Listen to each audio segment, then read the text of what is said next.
राधे राधे।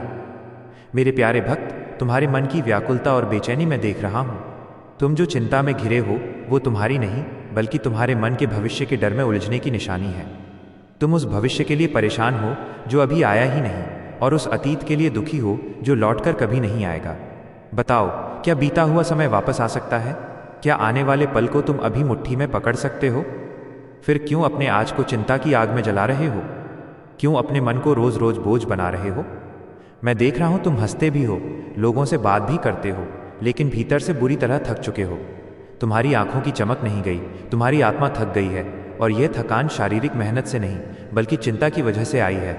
तुम हर बात पर सोचते हो, अगर ये हो गया तो क्या होगा, अगर वो नहीं हुआ तो क्या होगा, लोग क्या कहेंगे, मैं हार गया तो क्या होगा। अरे मनुष्य, जो होना है वो तुम्हारी चिंता से नहीं तुम्हारे कर्मों से होगा। चिंता करके तुम अपने कर्म की शक्ति को ही कमजोर कर रहे हो। तुम डर को इतना बड़ा बना रहे हो कि तुम्हारी हिम्मत छोटी पड़ती जा रही है। याद रखो, डर हमेशा भविष्य में रहता है और शक्ति हमेशा वर्तमान में।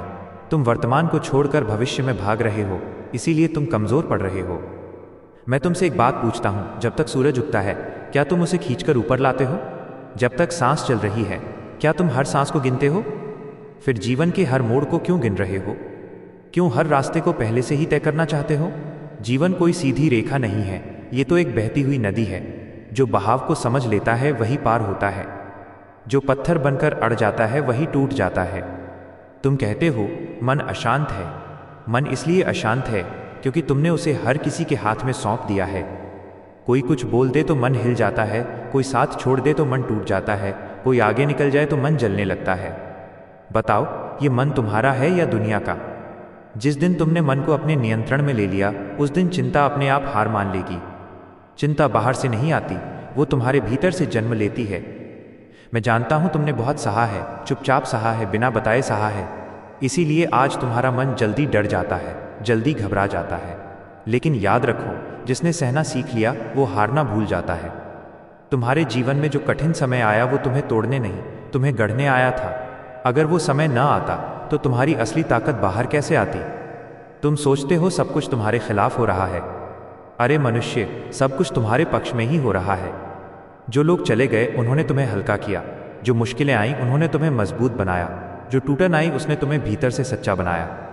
तुम जिसे सजा समझ रहे हो वही तो तुम्हारा प्रशिक्षण था। चिंता तुम्हें यह सिखाती है कि तुम अकेले हो, और मैं तुम्हें यह याद दिलाने आया हूं कि तुम कभी अकेले थे ही नहीं। जब रात में सब सो जाते हैं तब भी मैं तुम्हारे साथ हूं। जब तुम्हारे आंसू तकिए पर गिरते हैं तब भी मैं तुम्हारे साथ हूं। जब तुम खुद पर विश्वास खो देते हो तब भी मैं तुम पर विश्वास करता हूं। फिर डर किस बात का? चिंता किस बात की? असफलता कोई अंत नहीं है, ये तो दिशा बदलने का एक संकेत है। जो गिरा ही नहीं वो चला ही नहीं, जो रुका ही नहीं उसने सीखा ही नहीं। आज तुम जिस बात को लेकर परेशान हो, याद रखना कुछ समय बाद वही बात तुम्हें हंसाएगी, क्योंकि समय सब कुछ बदल देता है। जो आज भारी लग रहा है कल वही तुम्हारा अनुभव बन जाएगा। इसलिए शांत हो जाओ, गहरी सांस लो, अपने मन से कहो, जो मेरे बस में है मैं उसे पूरी ईमानदारी से करूंगा, और जो मेरे बस में नहीं है उसे मैं ईश्वर पर छोड़ दूंगा। यही संतुलन है, यही जीवन का रहस्य है। जाओ, अब चिंता छोड़ो और अपने कर्म पर ध्यान दो।